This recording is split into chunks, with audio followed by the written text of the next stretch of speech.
Ocean Needs Everyone is celebrating 5 years of saving the oceans. My name's Enzo, and through Ocean Needs Everyone, I help save the ocean by doing beach cleanups, CO and mangrove plantings, making art about recycled plastic, and making films regarding the ocean's health. How can you help save the oceans at home? Well, even if you don't live near an ocean, trash can end up in there eventually, so cut down on your use of single-use plastics. If you see trash on the roads or beaches, make sure to pick it up. Use less gas-powered vehicles, fish responsibly, and help support local organizations. I started my organization when I was 12 years old because I wanted to make a difference. So remember, you're never too young to follow your dreams and make a change. Let's all save our oceans together, one piece of trash at a time. Want to train like a pro? DGS Ninja has you covered with obstacles designed by top athletes. Kevin Carbone, Matt Bradley, Tom Alberti, and Brett Sims. Whether you're dialing in your technique at the gym or training at home, DGS Ninja equipment is built for performance, durability, and safety. Train with confidence. Train with DGS Ninja. Find obstacles, rigs, mats, and more on dgsninja.com. Has this ever happened to you? Where's my chalk bag? Ooh, I have a solution for that. Slab chalks! You take the chalk ball, put it in the mesh pocket, zip it up, slap, and get your chalk. Slab trucks are made right here in Springdale, Arkansas at Interform, the small batch manufacturing company. We're helping our community and providing local jobs to minorities and women of diverse backgrounds. I'm Joseph Rao, Ninja Warrior, rock climber, and the CEO of Slab Chalks.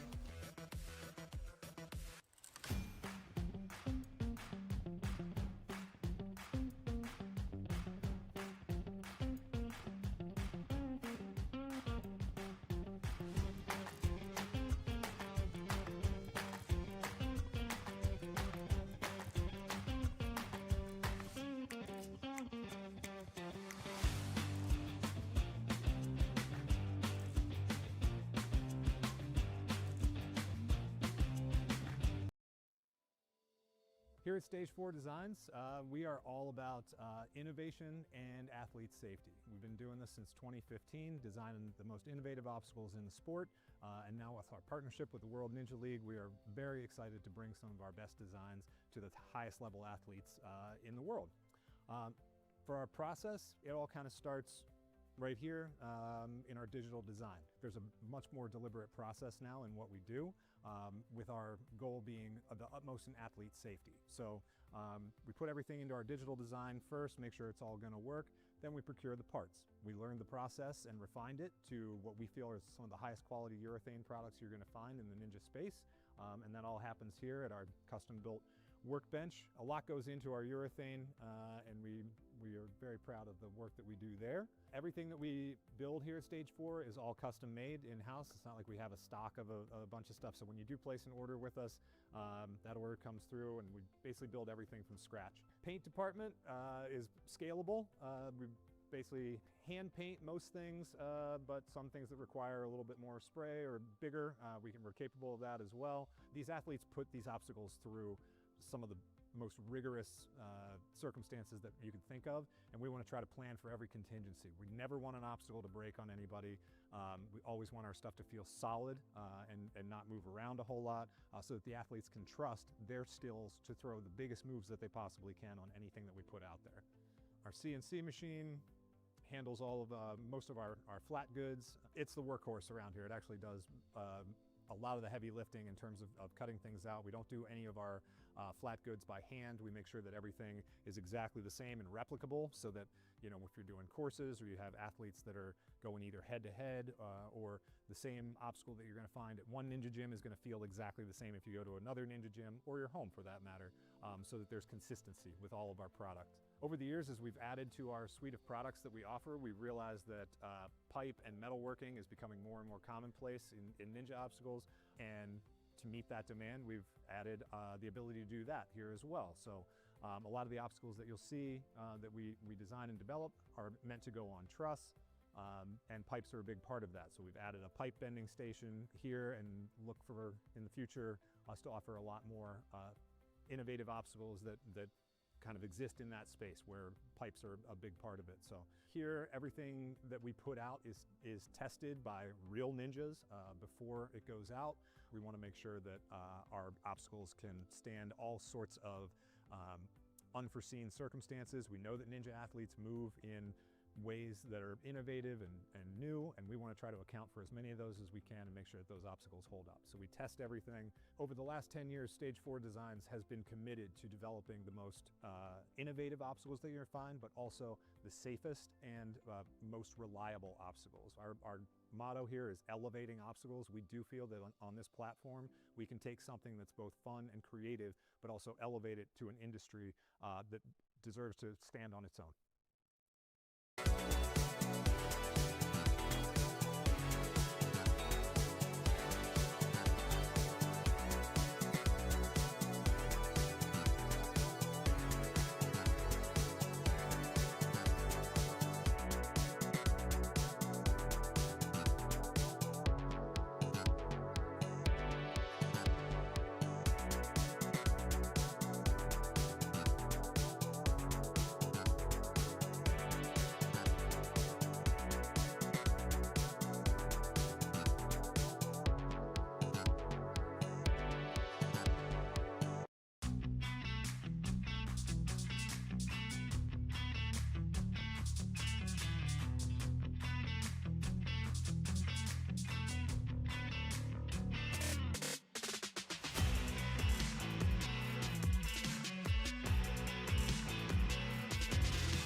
G'day, mates! Welcome back to the World Ninja League Premier Series Season 4. This week we are at Australia Warrior Fitness Ninja out here in Gosford in Australia out here. Shout out to our boy Shen out here on the course design. He's been doing an incredible job over these past few days to get a Premier Series course into action here, and we are excited to kick things off with our teen division this time. It's a little bit different, but we're going to get into it very shortly. So hello everybody, my name is Billy Dixon. I am joined alongside Colt Elder. Colt, this is your first time commentating Premier Series. How are we feeling?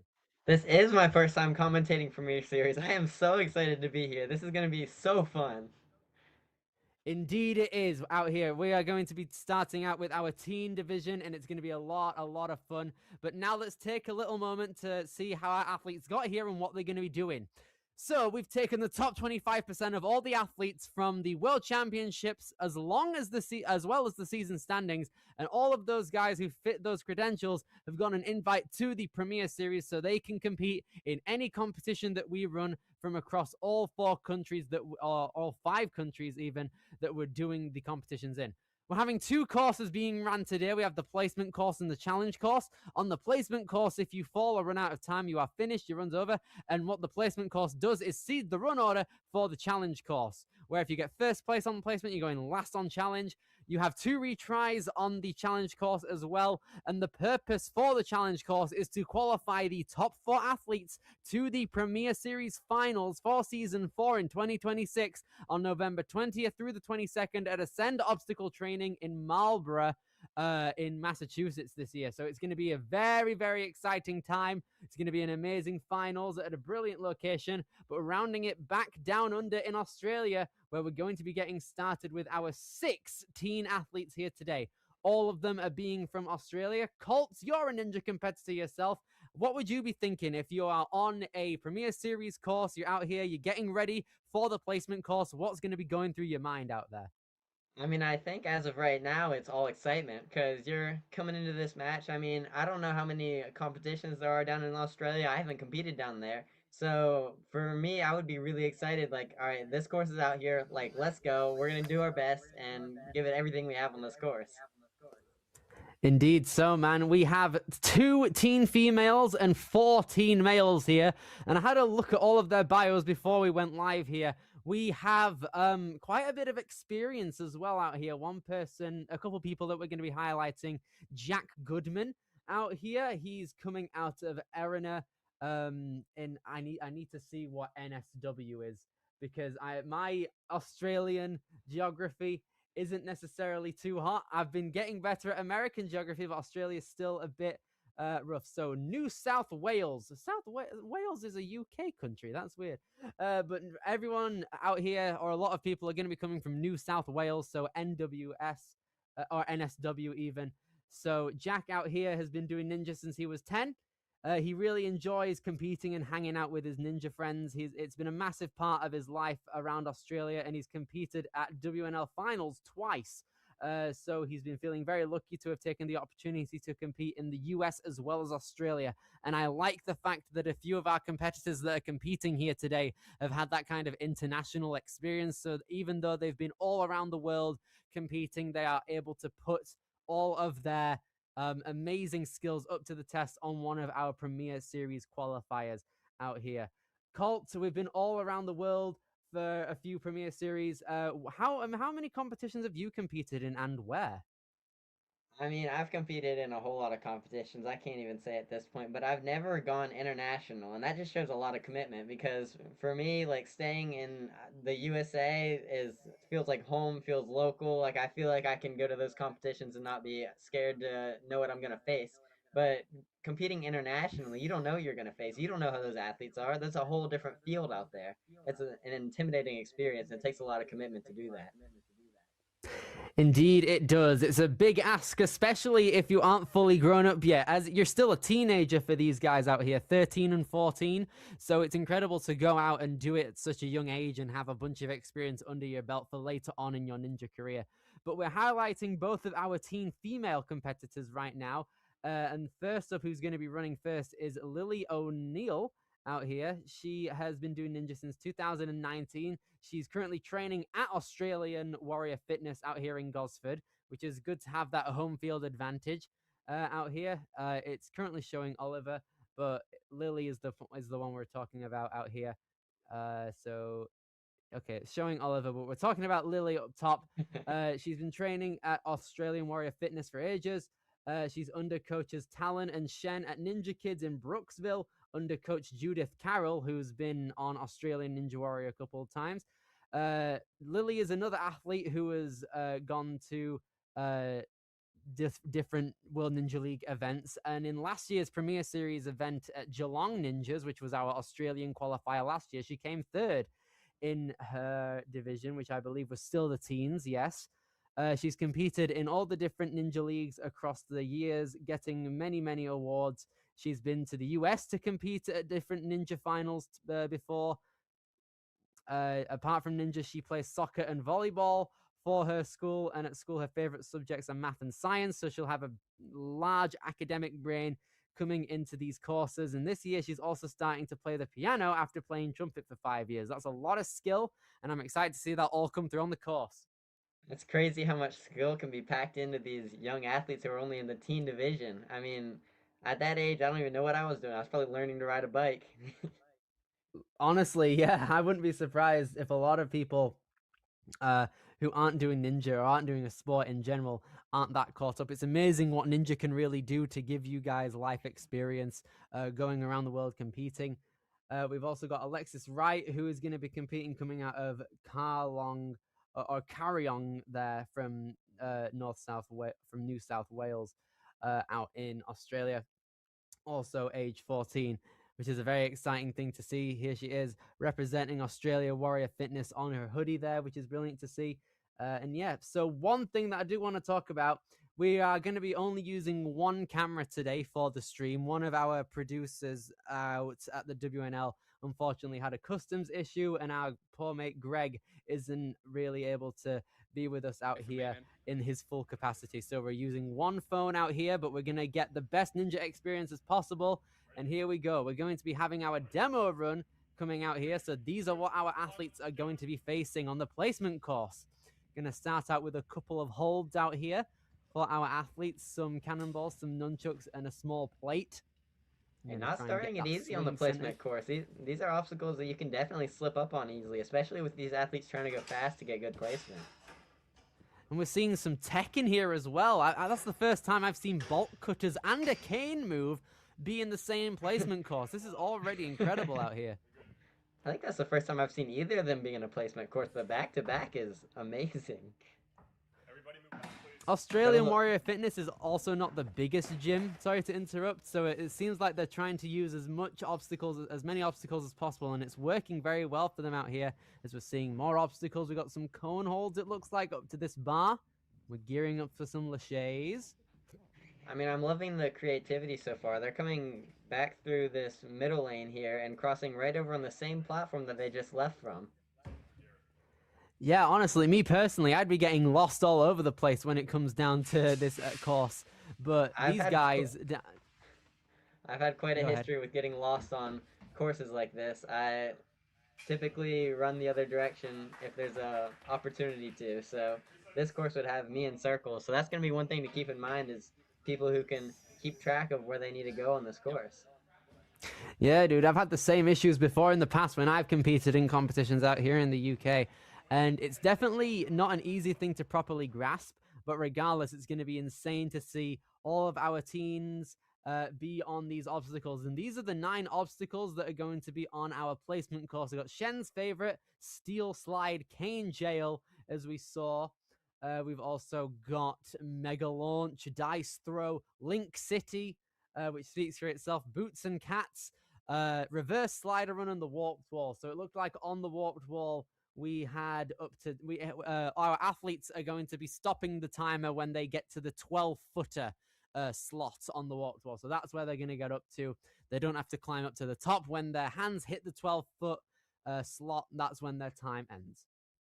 That's going to be a good placement course. I saw a lot of areas there that you could make up time by either trying to link stuff or skip stuff. There's a whole lot of room for improvement there. So I think it's going to be very helpful, especially for these athletes that are running later, because they'll get to watch the earlier athletes and see how they do it and then learn from their mistakes and what works and what doesn't.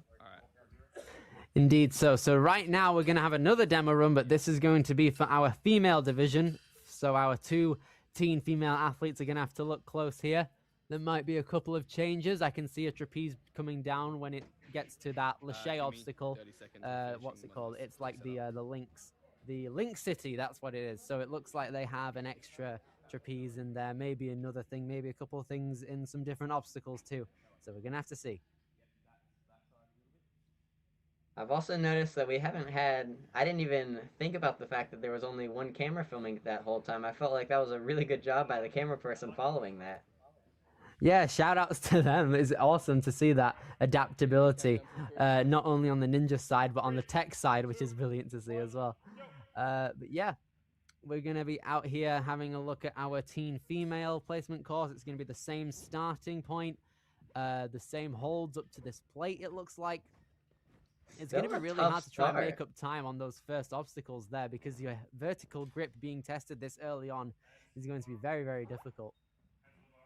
Yeah, that's not an easy start for anybody. I mean, especially these teen females are going to be tested right from the beginning. They don't have time to work up to that adrenaline. They just have to go straight into the hard obstacles and go fast throughout this course. Pretty much. So here we go, a couple more of these obstacles now, moving up to that rope, and it seems like they're going to that trapeze. I can't remember if that trapeze was in the male course or not, or if it was just to that bar. But now we have a couple more holds as we don't have a rest, moving on into the trapeze now. This has been adjusted for the female part of things so they can have a bit more of a swing when it comes to things out here. So yeah, I think it's also that so they don't have to swing up to that high bar up there, and they can just go straight to the trapeze and kind of keep their momentum a little bit. Yeah, true. So now their course is going to be the same out on here, moving along into the reverse slider run and turning around, going into the warped wall. It's going up to the 12-footer as well. So it seems like both our teen females and our teen males are going to have to stop at the same point on the warped wall. That is our placement course, the 9 treacherous obstacles. This is definitely one of the harder placement courses I've ever seen, honestly. I agree. Typically, they're a bit easier than this. For the most part, I think of placement courses as speed courses, but you almost can't go too fast on this course. There's a lot of ways that you can mess up. Yeah, you're going to have to be really careful moving through this one, it looks like. So I'm excited to see how our athletes are really going to be able to move through here. I'm super excited. There were a couple things I saw specifically, like the reverse slider towards the end. I mean, if you don't get enough power there, you're going all the way back down. You're losing a whole lot of time there. And then also there was the warped wall, which looked really steep. I don't know if you were looking at it, but that warped wall looked a lot steeper than any wall I've seen. Yeah, I mean, there's a gym in Liverpool out here in the UK that has a warped wall basically like that. It's a 14-footer, but honestly, it feels like a 17-footer with how much vertical is on there. That wall is definitely reminiscent of the one that we're seeing out here at AWF out here. So we're gonna have our teen female athletes starting with Lily O'Neill on our course very shortly. I'm interested to see what the time limit is for our course as well, because that can definitely determine a couple of things, like how much time can an athlete spend on an obstacle. We're going to have many more athletes coming throughout here throughout the weekend. Now, compared to our other competitions for the Premier Series, we are going to have the youth divisions tomorrow, meaning today we're going to be having our teens right now. Amateur competitors are going to be running at 12 p.m. Australian time, and the elites will be running at 2:30 p.m. Australian time too. And tomorrow we're going to be having our kids running at 10 a.m. Aussie time, mature kids 11 a.m. Aussie time, and then the preteens are going to finish things out at 2 p.m. So we're excited for all of the ninja action to continue throughout the whole weekend. We're starting out with our teens out here. It's going to be a very fun time to see how they can lay down the foundation for what's to come over the course of this weekend. Well, and we have so many more. Go ahead. I said, let's hope they don't realize that they're the first people competing here. That pressure might be a lot knowing they're leading this entire competition off. Yeah, exactly. It's a big responsibility. Usually it's down to the kids, but it's a change up this time for the first time in Premier Series. We have a lot more competitions to go through before we head over to the Ascend Finals in Massachusetts. Next week, we're heading over to Motus Ninjas, which was the finals location of last year's Premier Series. And then the week after that, we're heading to Next Level Ninja in New Jersey. Austin Ninjas follows it on one day, August 15th, in Texas down there. Carolina Ninja Academy the week after that. Vitality in Massachusetts, then True Function Ninja Training Ground in the UK that I'm going to compete at. It's going to be a fun time. But now we're starting out with our teen female competitors. Starting things out for the weekend out here is going to be Lily O'Neill. Here she goes, moving along the course. Nice match there onto those nunchucks. Ooh, close there. Her fingertips were on the very front of that disc there. If she would have gotten a little bit more forwards there, then she would have slipped right off the bat, which is one thing you got to be careful of there. Yeah, good grip, nice maneuver, moving to only one nunchuck there. It's a very tight time limit as well, it looks like. Here she goes, moving along very quickly. No bolt cutters on that move either, I've just realized, and no cane movement either. So it looks like here Lily is going to move over to the bar. Nice, getting that control. She's very low to the ground, though. Needs to make sure she doesn't hit the floor, which she doesn't. Lovely stuff. So the timer's counting upwards here, so I guess since it's only two athletes, it's going to be the two athletes competing against each other for time. Possibly, yeah, and it's a nice idea to get chalked up before a massive grip line out here. So here goes Lily moving along through, trying to get enough momentum to grab over to those holds, and she's got it. Here she moves, trying to get a diagonal swing over to that trapeze. It is very hard to do that, especially if you've been going on this course for quite a while, and it looks like that's going to be it for her. It looks like the time limit is about a minute or just over a minute there. So that is what our athletes are going to have to look after. But overall, a great way to start out the teen division. Yeah, very great job out of Lily. I mean, she didn't fail any of the obstacles on her way. There's a lot of tricky obstacles that you can mess up on, so it was a great job out of her to make it that far without any major slip-ups. Now we're going to be moving on to our second and final teen female out here, Alexis Wright, coming out of Karyong, age 14 out here for the season, representing Australia Warrior Fitness out here. Getting ready to go, trying to make sure she has all of her thoughts planned out, ready to go for this course, because having a plan going onto a big placement course like this is very important. And you can just tell Alexis over here has a plan. She's staring down this course really hard, planning everything out. You can see her eyes shifting between obstacles. She's got a plan here. Indeed she does. She's stepping up to the start line. She knows where Lily got to. So now she's hoping to best that to try and run second when it comes to the challenge course later on. And it's a little bit of a benefit for her. She either placed better at Worlds or in placement, so that she was able to run second here. So she knows exactly what she needs to beat on this course. So it's going to come down for her to whether she can know what she needs to beat and execute her plan on the course, because she knows exactly where she needs to get to and what amount of time. It's a big advantage here. Indeed. So going second has its advantages, knowing what you have to beat. Here goes Alexis. She's moving very efficiently. Going to get one more backswing before lashing over to this plate, which she's got. It looks like it's going to be a minute 10 on the time limit now. So hopefully she can get past that second trapeze obstacle in due time. But she's taking a lot of swings to try and get enough confidence to the cones, and she's got it. All right, so it's definitely going to come down to time here. You can see she has the strength to get through these obstacles, so it's going to come down to whether she can beat Lily's time here and make it there in order to take the first place spot on this placements course. You can see she had a bit of hesitation there on the trampoline, but she's fine right then and there. Coming into Link City now. She's got plenty of time left right now. She still has 20 seconds. Yeah, but you have been going on this course for quite a while now, so Alexis might be feeling a bit pumped, might be needing to take a couple more laches as she moves her way through here. But nice reach out, using her wingspan to take enough momentum onto that trapeze already. Hopefully she can get over to that second one, but unfortunately no. Very close. Really good run. She was fast up to that point. Indeed, she was there. I'm not quite sure who got the fastest time out of both of them. So, okay, there we go. So it looks like Alexis is going to be running second, as she overall got the better result compared to Lily. It looked like she got to a separate obstacle. Now we're going to be moving on to the teen male competitors, meaning that a couple things are going to be different now.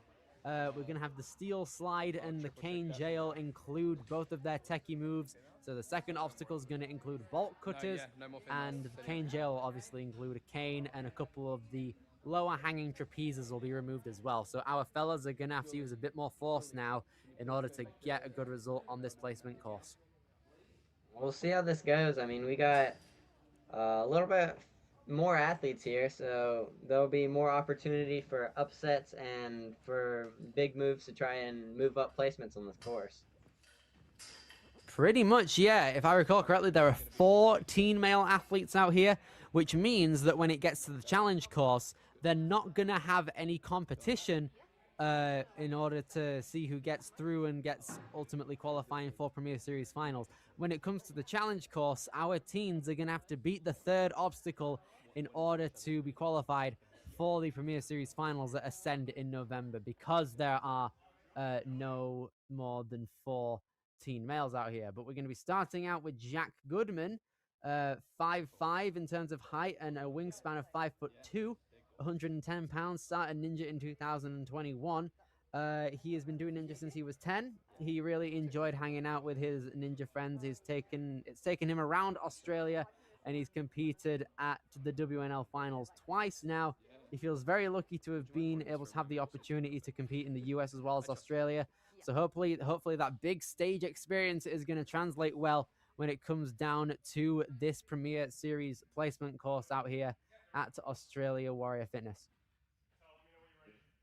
We'll see what these athletes end up doing, but there might be a lot of camaraderie here because, like you said, all 4 of them will be qualified if they make it through that third obstacle. So they're not exactly competing against each other except placement-wise. I mean, obviously you want to get first. I mean, I'm way too competitive to just allow myself not to get first. But they're all going to qualify as long as they get through that third obstacle. So they're going to probably be helping each other and being like, all right, this is what I'm doing to get to that third obstacle.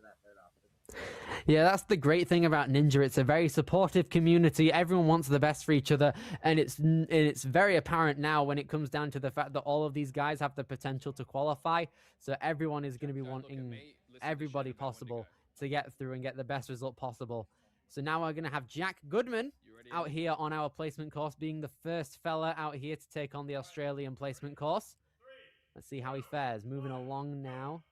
Here he goes, making the reach out to those balls. They have 1:20 on the course now, so here he goes. And you can see he's setting the pace here, so these other athletes are going to be watching this and deciding, like, okay, we're taking one swing on each of those last 2 probably, because that's a little bit of a safer approach, and they don't want to risk anything crazy. So you be careful on this cane. Setting the pace. Yep. Here he goes, gonna try and get a big jump over to that bar, which he does. Nice. He was having a lot of control. You can kind of see how he was over it. Now here he goes, moving on to the links now. Going to try and orientate his swing in a good way. Nice. Now on to Link City. Large distances, but he has those links in order. This is good. I'm liking this out of Jack so far. He looks very controlled. One backswing here. He didn't really like how that felt. Okay, he's got it. That's going to be a little bit tricky. That's not a move that most people practice at all. Yeah, but you can see him now. He's got a lot of time. Going to run up to the 12-footer, and he's got it. 1:05. Lovely. Great run out of Jack. I mean, that's the first clear we've seen. And he really just had to show everybody how to do that course. Yeah, now for the rest of our teen male competitors out here, they know what to do in order to get a good pace going when it comes to this course. So I'm excited to see how the rest of the field are able to adapt to see what's going to go on fully when it comes down to all of our athletes. And next up, we're going to have Oliver Ho Drup come up out here. and he's ready to go. He's been doing Ninja since 2019. He's currently training at Australian Warrior Fitness out here in Gosford. So he's got the home gym experience. He's undercoached by many people. He's competed all around the world for many different leagues. And here he is coming out of Belrose on the start line, getting ready to go. So I'm trying to figure out how to pronounce the last name. I think it's Hoyrup, if I'm not mistaken here. So that looks right. Hoyrup. That looks right. So Oliver Hoyrup out here, age 14, taking some backswings to make sure he's got a solid move going into these holds now. Can he get the top grab? Yes, he does. A minute left on this clock as he's making his way through, grabbing the bolt cutters. It looks like his height here is going to come to an advantage. A lot of these obstacles He's able are big. to immediately jump to the third little hole there in the bars. Now he's maneuvering over to this trapeze.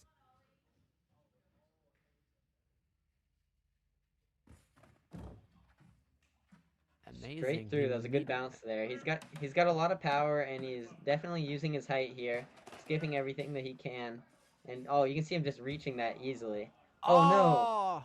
You could see there he tried to get those vertical holds there, but unfortunately he just slipped out there on his hands. But still a great run from Oliver. Did a very good job. I also just noticed on the obstacle before that they're kind of like dipping birds in a sense on the dice throw right before this obstacle right there. He tried to link it as well. I don't know if he just didn't have enough distance to grab onto the holds fully. Yeah, he was trying to go fast there. I mean, he needed to. I feel like the rest of these two athletes are going to be fast as well, so he had to go for it. He can't really hold back there, and you can see he went out sending it, which is how any athlete wants to go out. You don't want to go out being like, okay, I was just too slow there. You want to be like, all right, I sent it and I messed up, but I could have gotten it if I ended up grabbing it right. Next up on the course is going to be Maxime Bull, coming out of North Curl. All right, here he is getting ready to go. So he's seen a clear, but he's also seen a fail. So hopefully he knows where to properly pick up the pace, because on Oliver's run that we just saw, he was running a bit low on time as he came over to the Link City. So it looks like Maxime out here is going to get started, grabbing onto those nunchucks immediately and taking barely any backswings. You can see him there facing backward to try and get a bit more force. This is easily the fastest pace we've seen so far, Colt. Yeah, you can see him holding his L's there. Oh, no! Oh, that was unfortunate. He was moving so fast as well. He has so much strength left. He's just holding his lock-offs throughout this entire course. Oh, just a slight bolt cutter slip up. That's really unfortunate. You could see here he tried to immediately go for it, and it seems like he just pulled down on the handles a bit too hard, too fast, and that's ultimately what got him off. So that's really, really unfortunate there. You can see him still going on the course, but it's not going to amount to everything. There's a large possibility that Maxime is going to be our first runner on the Teen Male Challenge course when it gets to that.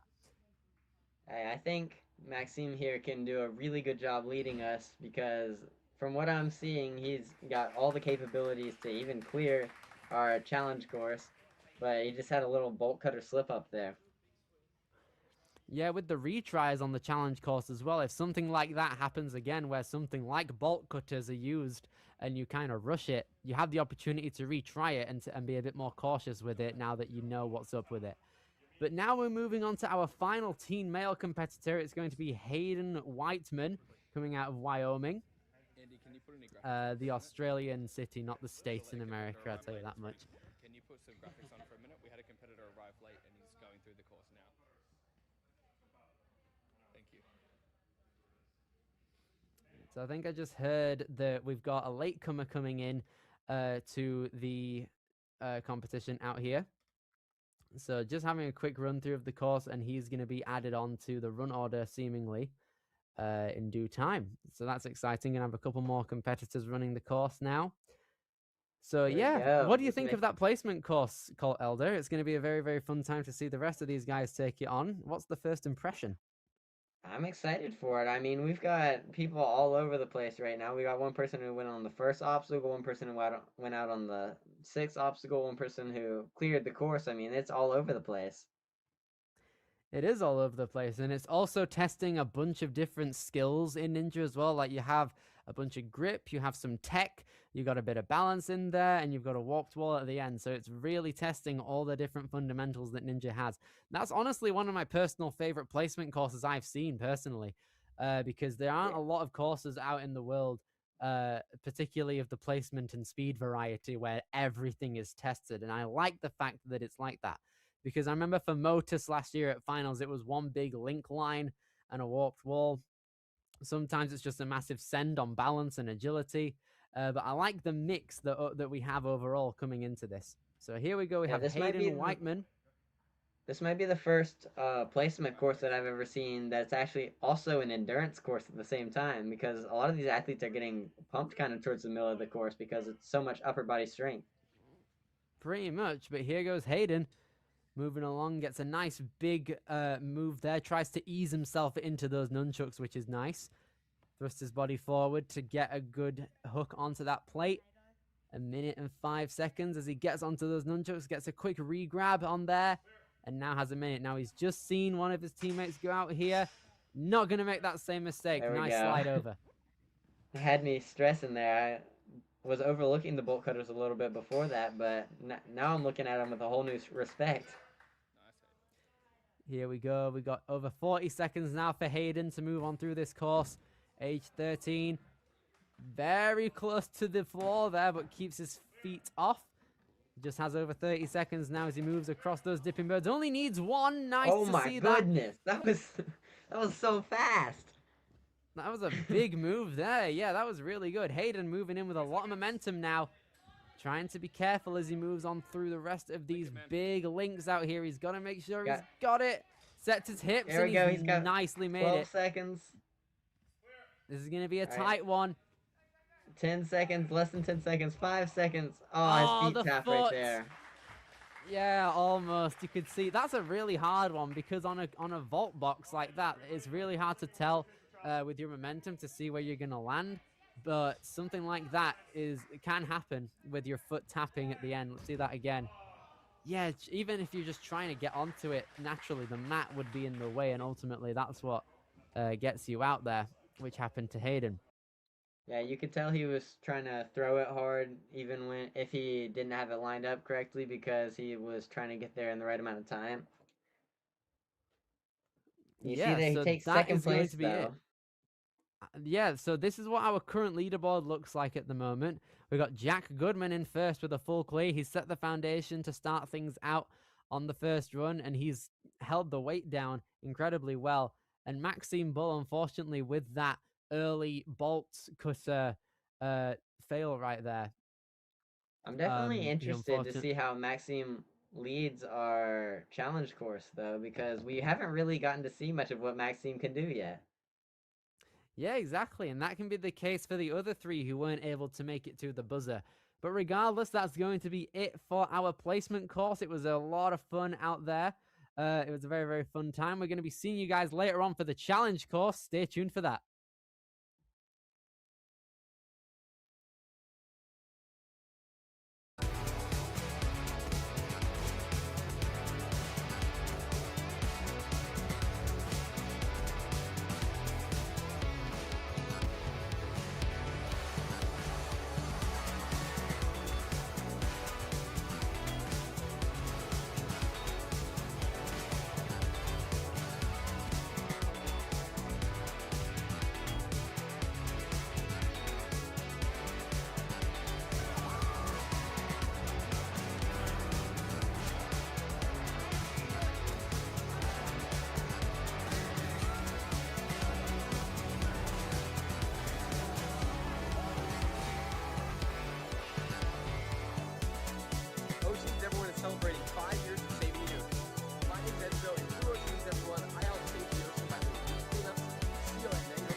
Ocean Needs Everyone is celebrating 5 years of saving the oceans. My name's Enzo, and through Ocean Needs Everyone, I help save the ocean by doing beach cleanups, CO and mangrove plantings, making art about recycled plastic, and making films regarding the ocean's health. How can you help save the oceans at home? Well, even if you don't live near an ocean, trash can end up in there eventually, so cut down on your use of single-use plastics. If you see trash on the roads or beaches, make sure to pick it up. Use less gas-powered vehicles, fish responsibly, and help support local organizations. I started my organization when I was 12 years old because I wanted to make a difference. So remember, you're never too young to follow your dreams and make a change. Let's all save our oceans together, one piece of trash at a time. Want to train like a pro? DGS Ninja has you covered with obstacles designed by top athletes. Kevin Carbone, Matt Bradley, Tom Alberti, and Brett Sims. Whether you're dialing in your technique at the gym or training at home, DGS Ninja equipment is built for performance, durability, and safety. Train with confidence. Train with DGS Ninja. Find obstacles, rigs, mats, and more on dgsninja.com. Has this ever happened to you? Where's my truck bag? Ooh, I have a solution for that. Slab chalks! You take the chalk ball, put it in the mesh pocket, zip it up, slap, and get your chalk. Slab trucks are made right here in Springdale, Arkansas at Interform, the small batch manufacturing company. We're helping our community and providing local jobs to minorities and women of diverse backgrounds. I'm Joseph Rao, Ninja Warrior, rock climber, and the CEO of Slap Chalks.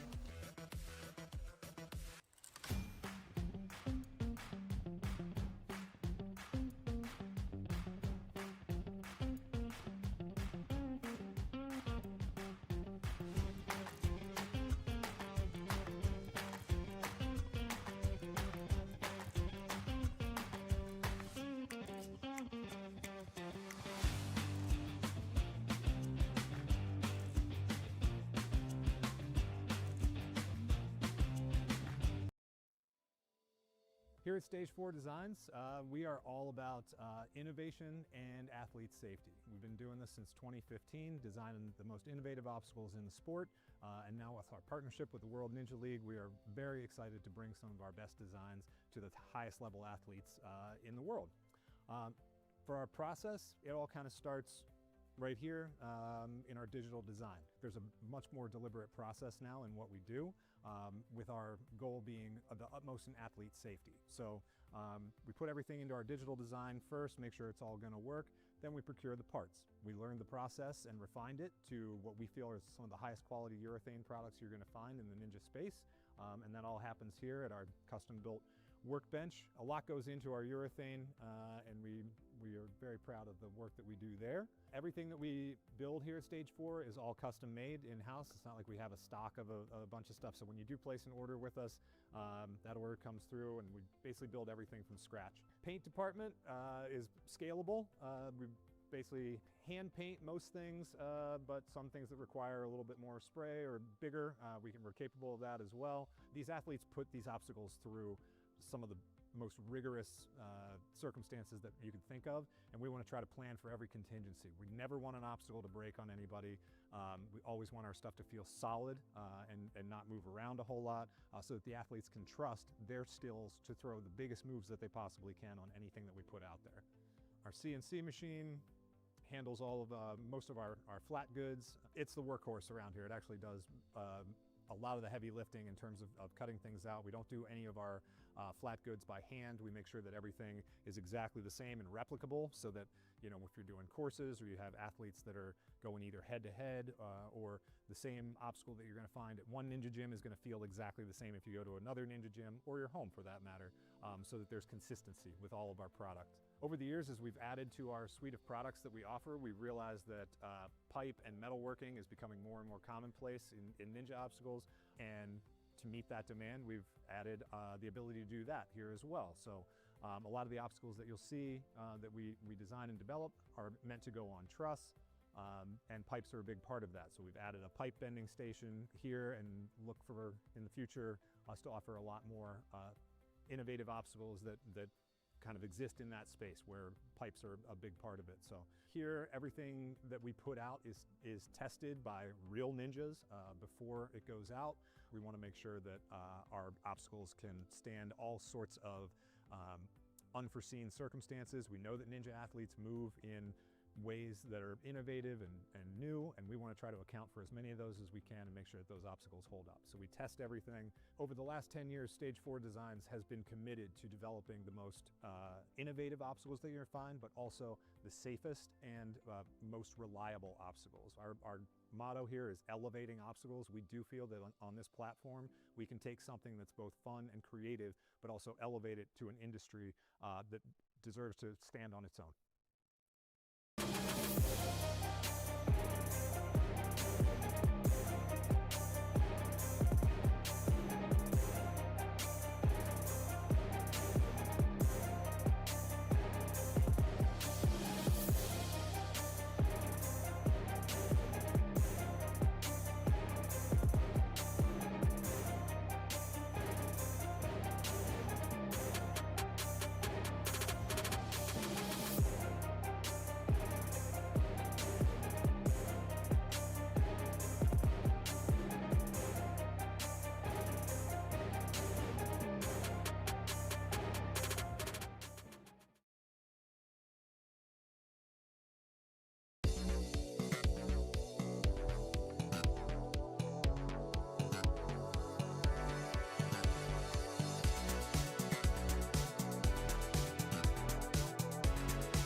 Welcome back, everybody, to the WNL Premier Series Season 4 qualifier out here at Australian Warrior Fitness.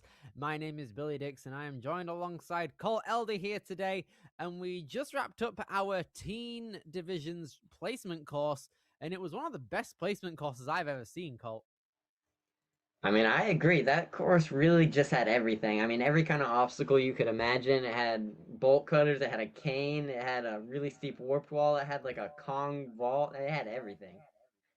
Yeah, it was an overall amazing display of ninja body movements, and that was our placement course, which overall seeded the run order for the challenge course. Now, on the challenge course here, every athlete gets 2 retries, and only 1 retry can be used per obstacle, meaning that if you fail an obstacle twice, your run is over. But if you fail an obstacle once and then you clear that said obstacle, then you can carry on, and you have 2 opportunities to do that. And then if you fail a 3rd obstacle, then your run is over. And overall, the challenge course is going to determine who qualifies for finals. But because today we have 2 teen females and 4 teen males, not 14 males as in 4 singular ones. All of these athletes are going to have to clear the 3rd obstacle if they want to qualify for the Premier Series Ascend Finals for the PS4 out here, which is going to be very exciting to see. I'm loving the graphics as well. Shout outs to our producers and graphics guys. I'm absolutely loving them out here. They're on November 20th through the 22nd out in Ascend Marlborough in Massachusetts.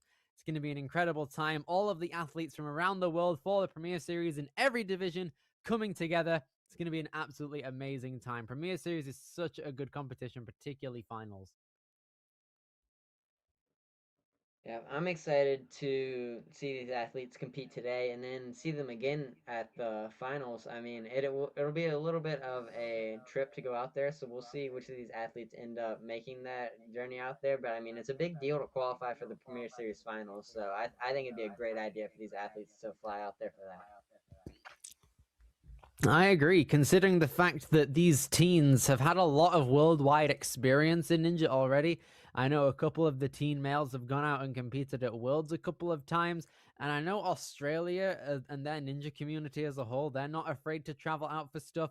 A bunch of athletes in their elite divisions and the amateur divisions that we're going to be seeing later on today have gone out to the Premier Series finals, the WNL finals as a whole, and a bunch of other different Ninja leagues for their American finals, wherever they may be in the world. And I've got a fly on my monitor, and it's really doing my head in, and thankfully it's gone. But yeah, it's a good time. We have 12 obstacles out here for our challenge course. That's a large amount. This is the largest amount I've seen in a while. Oh my goodness. I'm liking this. Takes up the whole screen looking at that. Yeah, exactly. So we've got Pyramid Scheme, Double Trouble, The Devil Steps, Rope Dash, Greg's Corner, the Pole Dance, Tilting Floating Monkey Bars, Up for Grabs, Wardrobe Malfunction, Stock Market, YOLO, and Pool Cue. 12 obstacles there, Colt. This is going to be a very, very long and pumpy challenge course, which is weird considering the fact that our placement course earlier can also be seen as an endurance course. I mean, that just seems like it's a theme for this entire competition. I mean, we've seen our placement course be a pumpy course, and then our endurance course gets 12 obstacles, and a lot of these obstacles don't look easy either. I mean, tilting floating monkey bars, like, that sounds really difficult. So we're going to see how this goes. I mean, it's going to be really pumpy, and these athletes are probably going to know that going in, and we're going to probably see more people going slow, trying to get that completion throughout the entire course. I am really hoping that we get a couple of clears here. It'll be so impressive to see our teen athletes take it on. It's going to be a great time. These 12 obstacles. I'm seeing a bunch of things here. Devil Steps is definitely a obstacle. 3 of the Devil Stairs. Absolutely a very daunting obstacle. It's been around for ages. I think it started in 2008 was the first time we saw it in Sasuke back in 2008. And it's definitely carried its legacy. As you said, the tilting floating monkey bars sounds absolutely torturous. I think, in my opinion, it's really, really stupid that because you're going to be on the monkey bars, but they're tilting as well. That's very, very precise, particularly midway through the course as well. So that's going to be hyped to see. Up for grabs is a very technical obstacle. That means you're going to be lacheting to something like on a magnet. You have to take hold of it whilst it's airborne and hop it into a cradle. It might be for a ring, it might be for a bar, it might be for a cane. It can be for a bunch of different things. Wardrobe malfunction and stock market are two obstacles I'm excited. Actually, no, the entirety of the last quarter of the course out there, or the last 30. No idea what any of those are. Yeah, from obstacles 9 to 12, we've got no clue. So when it gets to our demo run, it's going to be exciting to see what those actually are. I mean, a lot of them sound really creative because, I mean, we have, going back to the Devil Steps, that's obstacle 3. So that's the obstacle that these athletes are going to need to get through in order to qualify for the finals in America. And then we got, like you said, tilting floating monkey bars followed by up for grabs. So not even is it a normal up for grabs, which is already difficult. That's following the obstacle we're already describing as being a diabolical obstacle. And then we have 4 obstacles that we just have no idea about that we're just going to have to, I guess, see how the demoer does. Because, I mean, a lot of these you can be creative with, too. Like stock market wardrobe malfunction pull cue. I mean, I can imagine a million ways you could design an obstacle like that. Yeah, I've got no clue about those last 4 at all. Pyramid scheme, I don't know what it can be. Double trouble, there's a couple ideas, but they're very hard to describe. Devil steps to devil steps. Rope dash is going to involve a rope. We know that much. Greg's corner is kind of there. I don't know. We'll have to see there. Pole dance will involve a pole, and then 7 and 8 are the only 7. It's like obstacles 3, 7, and 8 are the only ones we know for sure for what they entail. So that's a lot undecided, and we're gonna or like undescribed as of now. So it's exciting to see what's actually going to be going on when it gets there. So overall, when it comes to a challenge course, Colt, talk me through to this. You're a ninja. You've competed in many courses like this before. What are some tips that our athletes are going to be wanting moving into a long, enduring challenge course? So going into the challenge course, I mean, all of it comes down to the course. So the analysis that you have at the beginning is how you're going to run the course because it can either go one of 2 ways. There can be either a race to an obstacle, which is where it's a really difficult obstacle and every athlete's going to want to try to get there with a fast enough time to where they get there first, or it's going to come down to completion where all the obstacles are fairly difficult but none of them are too difficult, so everyone's going slow trying to get to that as far through the course as they can, or possibly it'll be a course that everyone can finish, which at this point does not look like it's going to be with 12 obstacles. But that third option is where every athlete is trying to get through to the end of the course, and since multiple of them are getting there, there's going to be time's going to become a factor. But what it looks like here is that it looks like it's going to be that second option where all the obstacles are fairly difficult. So it's going to be each athlete will be going slow through the course, trying to get through each obstacle individually. I do like that though. When it comes down to like overall energy conserving, it's going to be interesting to see what athletes are able to do in that regard. We can see a couple of our athletes now just taking through the course, trying to get an overall good grasp on how things are going to go, planning out their moves, as we said before, trying to get a good flow in mind to see how far they can get on this 12 obstacle challenge course. Those retries as well are going to be quite a big factor as well, because we've talked about some of the obstacles being really, really difficult. Up for grabs specifically, if you miss a grab, then you're gonna have to go again, and that might be the only time you're able to properly do it. So there's a possibility that it might not go fully as you intend to, but that's how the retries are gonna benefit you if you aren't able to get it first time. Yeah, I mean, it's just an unforgiving obstacle. Like you mess up one time, you're immediately going back to that starting platform. You mess up the grab twice, and you're gone. It's just unforgiving there. And then the course is really long. I like when the courses are like this and they're really long because it almost brings strategy into play instead of just entirely all strength and whoever like has the most pull strength and stuff. But it'll bring strategy as in like, do I want to try to go to this obstacle, do I want to take a break here? And it's like when your mind is racing and you have all the adrenaline going through the course, it's tough to make those decisions, so it comes down to experience as well. All right, now we're going through our demo room. We just saw pyramid scheme. It's balance based. And then double trouble out here are some ring swings. Love to see it. And then the devil steps out here. Going to be going along through them. Moving along at a quite fast pace now. Moving on to rope dash. Nice, using that little slider from earlier. Now coming into Greg's corner, a couple of steps. And then it looks like a bear trap is going to be in play there, which is interesting. So it looks like we're going to have another look at it here. Let's have a look again now. So we're using these 4 steps. No, the 3 steps and then the vault box from earlier too. On over to that orange platform. Over to the pole dance. I like that, doing a little wrap around that box. And now, yeah, these floating monkey bars, as we see them on the shows and stuff like American Ninja Warrior, they're stationary, but now they're swinging back and forth and now downward too. That's going to be painful on your shoulders. Yeah, that's ridiculous. That's terrible. Oh my goodness. And then after the floating monkey bars, they had to switch demoers after that. yeah, here we go with up for grabs now. Not a problem there. Going over to that orange box. Now, the wardrobe malfunction. Let's see what this entails. It's going to be over here. Going to take hold of a bat, it looks like.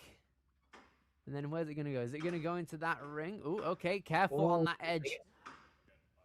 Ooh, they got to do the bat move without popping over the edge and then build some swing to get into that ring.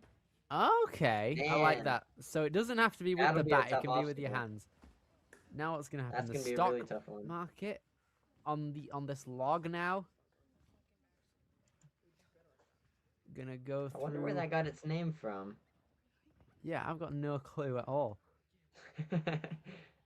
And then, okay, so it looks like that orange box is out of play possibly to get to that red platform. And now it's time for the YOLO, which is that bungee. And now the final obstacle is going to be the pool cue. Oh, that's inventive. I like that. That is so cool. So you need to move the bar in line with 2 cannonballs, and as if you were playing a game of pool, the cannonball that's closer to the edge is going to fall off of the little platform in the sky there, and then it's going to move down into your field of vision. And that is I like that concept a lot. That obstacle gave me chills. I mean, I haven't seen a cool inventive obstacle like that in a long time. I mean, that is so creative. I really enjoyed watching that. I really hope somebody makes it to that point. Yeah, this setup low-key goes hard. I'm going to be honest, this is a really, really good challenge course. It's a 12 obstacle one. I think last week at Ninja U for our first qualifier, it was 10. So now we've upped the ante by 2 obstacles, which is going to be very exciting to endure out here for all of our 16 athletes. I'm really hoping that we get to see the final few obstacles there, because there's a good streak of 12 obstacles out here on this course that are going to be very cool to see in action. Yeah, you're right. I mean, these course designers saw a challenge course and said, yeah, I'll make this course a challenge, and that's what they did. So we'll see if these athletes can keep up with these course designers at this point. I mean, this is a very difficult course. They really obviously want to test these athletes. I think the course designers might know the athletes too and know their capabilities, because the athletes are all strong. So we'll see how far they're able to get on this course, and we'll see what the time limit is as well. With 12 obstacles, I imagine it's going to be around maybe 3.5, 4 minutes, because a lot of these there's a lot of obstacles, but if you play your cards right, they can be done relatively quick, like the pyramid scheme, the double trouble, and stuff like the rope dash and the pole dance too. A lot of them can be done in a matter of seconds. It's really that back end where a few of the obstacles can take longer, and maybe because there are a few moves like the wardrobe malfunction and the up for grabs, where you might have to take a couple of retries possibly, because those moves are so precise, but only time will tell when it comes to these 16 competitors. Yeah, I agree with you. I think a lot of it's going to come down to rest between obstacles. I mean, they're going to have to do these earlier obstacles really fast in order to have that rest time between obstacles, because a lot of the obstacles are more difficult and like bigger moves. So the athletes are going to have to rest before those bigger moves and then be able to execute when they get to them. Indeed. So on a long course like this, it's important to prepare as much as you can before you take it on, because on a long course like this, a long plan is also going to be in play there when it comes down to the entirety of the challenge course. You really have to be concentrating the whole time in order for you to fully be grasping the opportunity at hand to get a full clear here. But as we said earlier, for all of our teens here today, because there are less than 5 athletes in each division for the teens out here, they have to get to obstacle 4 in order to qualify. So they got to beat the pyramid scheme, double trouble, and devil stairs in order to get through to the Premier Series finals, which hopefully all of our athletes should be able to do. Yeah, from what I saw, those should be some of the easier obstacles. I mean, any obstacle can be easily messed up on. I mean, take the placement course. We had a bolt cutter slip up on the second obstacle. I mean, any obstacle is unforgiving. Like, obviously, he can make it much further than that. So these first 3 obstacles are going to be about just not slipping up and being able to do them efficiently while giving yourself enough strength to get through the final obstacles as well. Indeed so. So it seems like we're going to be starting out with our first competitor very soon, who is going to be our first teen female from the placement course, which is Lily O'Neill, coming out of Slade Point in Queensland, which is a different Australian region to the rest of the field here today, I believe. Age 14, going to be starting out on this red box that you guys can see, and then the pyramid blocks down on the floor are going to be what our athletes traverse on to get through the first obstacle. I can imagine it's quite a hot day in Australia as well.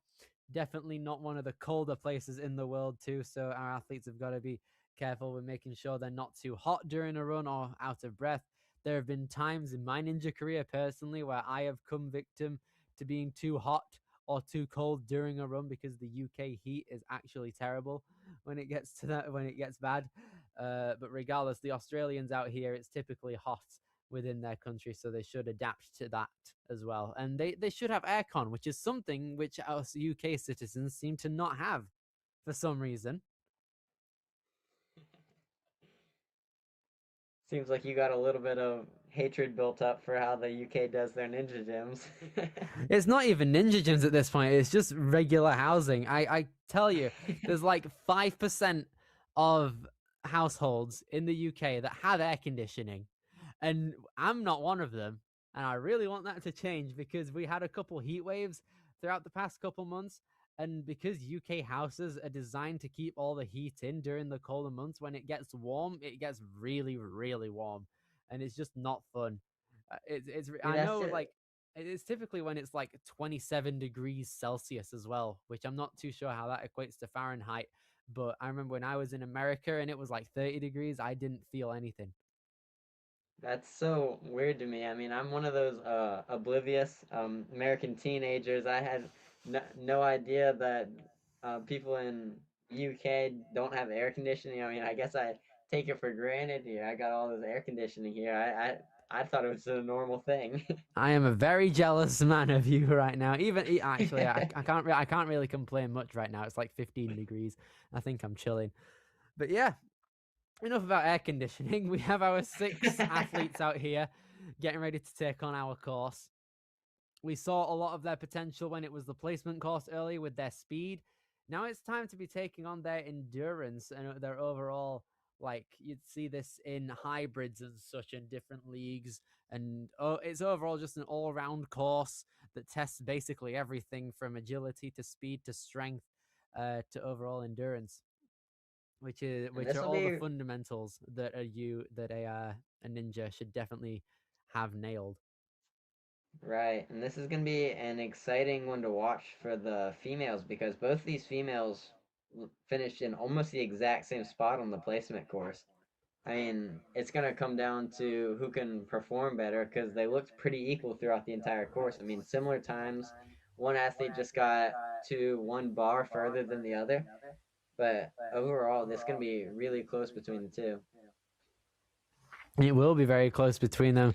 Deciding who gets first and who gets second is going to be a tough one, because it's really hard to tell when both of them were getting to the same point in the course, essentially. But a bunch of our athletes in the team, every athlete in the teen male division failed the placement course at a different point. So it's really hard to properly judge who's going to come out on top when maybe we haven't seen the full potential of many people. Like we saw Maxime Bull, who was our person who went out on the bolt cutter obstacle. He wasn't able to get through to the rest of the course, so that didn't give us any opportunity to see the rest of his skill set. But with all of our teens here, they have an unlimited. They have many obstacles in order to prove themselves out here. 12 to be precise, compared to the few of the placement course from earlier, all spanning different ninja skills. And I'm hyped to see how it's all gonna result.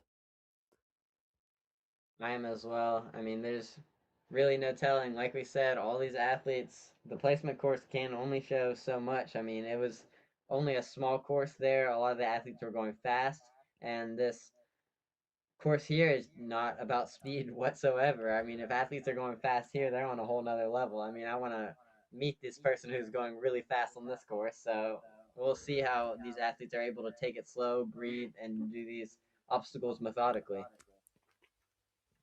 Yeah, getting through all of these challenge course obstacles in a solid amount of time is definitely going to be crucial, because as soon as you guys stop on the course, stop moving at an efficient pace, then sometimes that can be the small thing that throws your run completely off its rails. Because if you're moving at an efficient pace, you're locked in, you're moving through these obstacles very thoroughly, but if you fall on something by making a tiny mistake, then it can completely throw off your confidence possibly and make you wonder things that you might not want to wonder whilst you're doing your course, which can ultimately result in you going out by either failing an obstacle twice or taking 3 attempts on different either failing one obstacle twice or failing 3 separate obstacles. There we go. That's the terminology I was looking for. We got there in the end. There we go.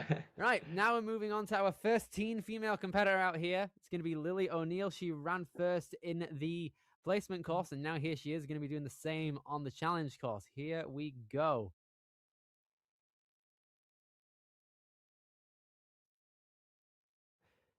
Here we go. We're going to make sure Lily's all ready to go out here, coming out of Slade Point in Queensland. Age 14.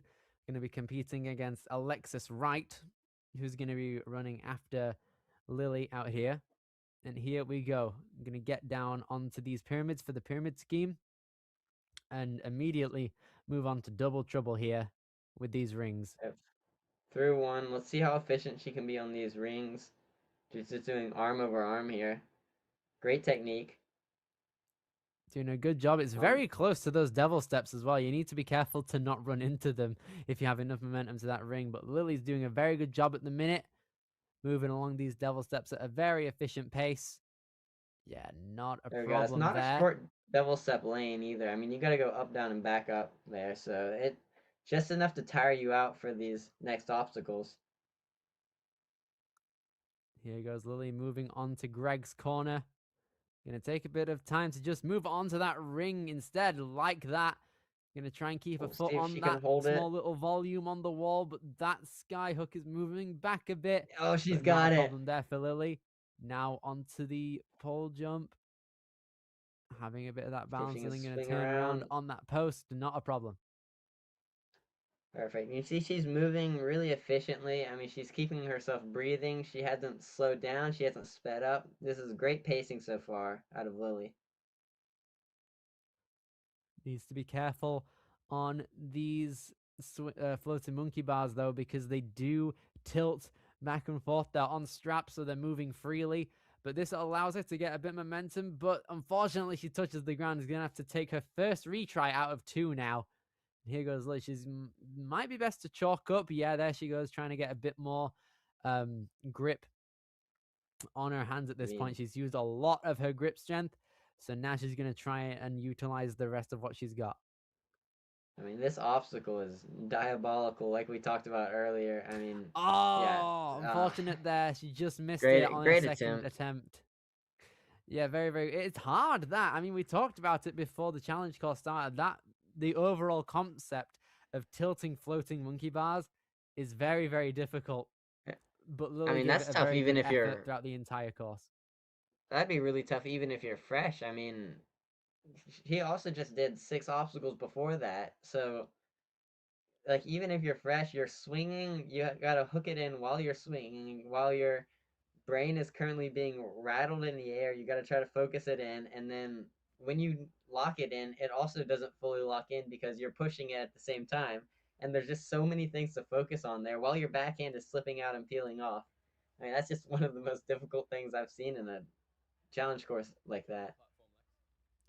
Yeah, it really doesn't help as well that that you got to get there relatively quick if you want a full clear on the course. Trying to conserve Yeah, all that time.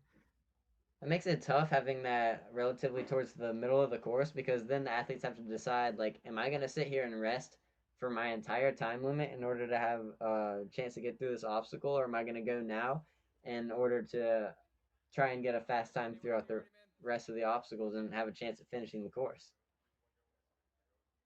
Okay, here goes Alexis Wright, our second teen athlete and our final teen female athlete. And here she goes, moving along the pyramid scheme without a problem. It looks like 4 minutes and 30 seconds is going to be the time limit for the whole thing, which is pretty good, honestly. It means our athletes have a lot of room to move around in terms of timing and trying to figure out the plan for each obstacle. Here she goes, trying to move along these devil steps at a very efficient pace now. Yeah, she's making great pace right now. We saw that in her placement course as well. She was very efficient through all the obstacles she went through. And yeah, see here, she's just going straight through the bar, through the rope, straight onto the warped wall. Here she moves very close. Oh, no, but loses her balance and moves back on the Greg's corner steps. Not the place you want to be using a retry for sure. Here goes Alexis moving onto that ring, onto that volume, and immediately off. Nice. Past that obstacle. Now here she moves on to the rest of this course, onto the pole jump. Easy stuff. There Nice we go, body she's orientation. through. And that moves her into first place by 4 seconds. Lovely stuff there. So that means Alexis Wright has won the teen female division for the Australian Warrior Fitness competition out here for the 4th Premier Series. He's already placed 1 bar into the hold. Got to be careful to not swing back. She's got the second one. This third one has been a bit of a culprit as well, because you kind of need to move down with it. Nice stuff. So it kind of knocks you off your swing. They're on a pulley system, so the third one goes down if you pull the first one down earlier. So if you're going to use that first one, then that third one's going to drop. This grip strength, there we wow, go. She got it on like her 4th or 5th attempt. Wow. Very, very good. Now, the hand that she was hanging on the whole time must be completely spent now. But now she's moving on to the wardrobe malfunction, or up for grabs even. Gonna try and get that cane in play now. Over to that trapeze, which she's got. There we go. I mean, this is really impressive stuff. Congratulations, sir. She got the win, so she's got something else to prove here. She's going through all the rest of the obstacles and going back now. Now here we go. Alexis is going to be taking on the wardrobe malfunction. She's on the back half of this course now. Obstacle 9 out of 12. Going to be utilizing her bat tech. Now, how's she going to fare here? This is a really tough one as well. Ooh, nearly had it there. Was literally touched the ring with her hand. But now she's going to have to try that again. She's on her final retry now. So she went for the skip. In the demo, they showed it by hopping the bat around the pole, but she decided, I don't want to try to hop the bat around the pole. I'm going to just fully skip that obstacle. And she tried to go straight for the ring, and she had her hand in the ring. So she found out that it's possible, and let's see if she can execute it on this attempt. To be fair, it is pretty hard and risky if you want to try and get the bat onto the other side. Oh, no! She unfortunately wasn't able to get it. She pulls back, and the foot tap is what leads Alexis right to her demise on this challenge course. But still, that was an incredible run, getting past the floating monkey bars. That's a very difficult prospect. Yeah, amazing job out of Alexis, taking the win there for the teen females. Very impressive stuff throughout the entire course. You can see she was just looking strong through the whole thing. Indeed so, fighting up to the very end of that course there at the 9th obstacle out of 12. But now, thanks to those teen females laying down the precedent for the division, We're going to be moving on to our teen males now. Shout out to both Alexis and Lily for putting on incredible course runs. They both qualified for the Premier Series finals out at Ascend Marlborough. But now we're moving on to our teen males out here. We have 4 of them. We have Maxime, Oliver, Hayden, and Jack. Jack was our only clear on the placement course, who showcased a lot of speed. He's deserved that right to go last up on the challenge course. I'm excited to see that. But Maxime Bull is going to be running next up and first now. They're currently down at the gym changing the course over to the male divisions. But Maxime on the placement course in the first heat of athletes here this weekend, he unfortunately went out early on the bolt cutter obstacle at the start of the course, which wasn't ideal because he was moving very fast throughout the first obstacle, but unfortunately his run was just cut down. So now, who knows? Maxime could get a full clear for all we know. Only time will tell. He is a very fast athlete, he's proven. But here we go. And Maxime is our wild card here. We have 4 athletes. We've gotten to see the other 3 at least do a couple of the obstacles, but Maxime, we really have no idea how he's going to do. So he has a shot here to just go all out and clear the entire course. I mean, we have no idea. Indeed so. So it looks like I've just... Go ahead. I would say starting Ninja in 2019 as well. I mean, that's 7 years of experience on his belt. Indeed so. He is from Sydney, Australia. This is his 3rd season of Premier Series and is one of his favorite competitions of the year. He has competed at the World Finals in the USA for the past 3 years as well. And last season, he placed in top 5 nationally in Australia and is a regular podium contender. Let's see if he can get the podium and hopefully first place out here. Maxime is a very fast athlete. Here he goes. Height of 5'9", wingspan of 5'10". A lot of experience. Let's see how he fares. Here we go. This is a run that I'm really excited for. There's no telling what's going to happen. And we'll see the strategy here too, because this is the first male runner.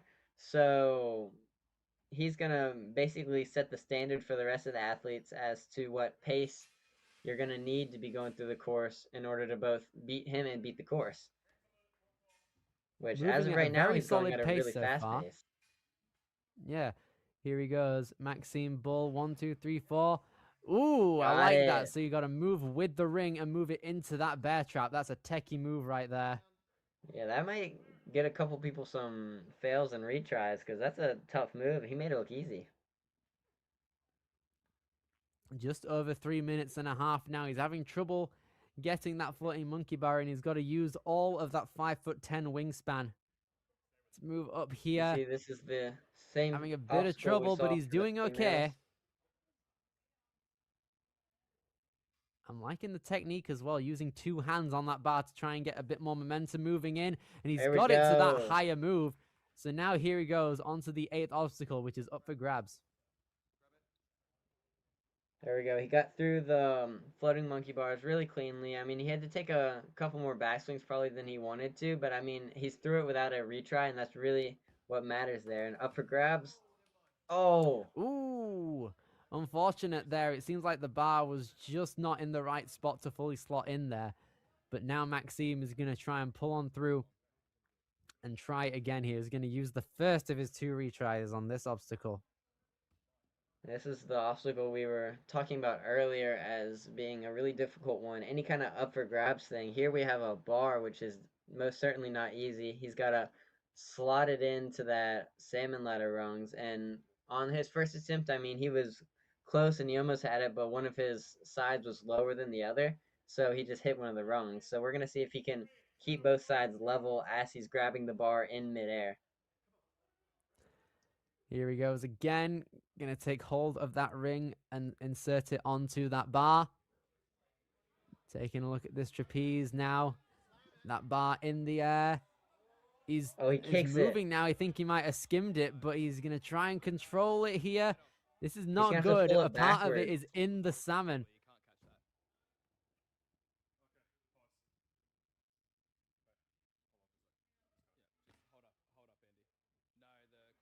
Okay, so it looks like it might have been a course malfunction, possibly, because the Yeah. right side. Yeah, it's a course reset issue, so that's going to have to be redone there. So hopefully Maxime is able to move on through at possibly a different time. We'll see soon. That'll be interesting because, I mean, again, Maxime keeping us in the unknown. He ran our challenge course and hasn't failed yet. I mean, we'll see what he can do on a second run too. Or if he's doing a second run, if he's trying again, he's still sitting there.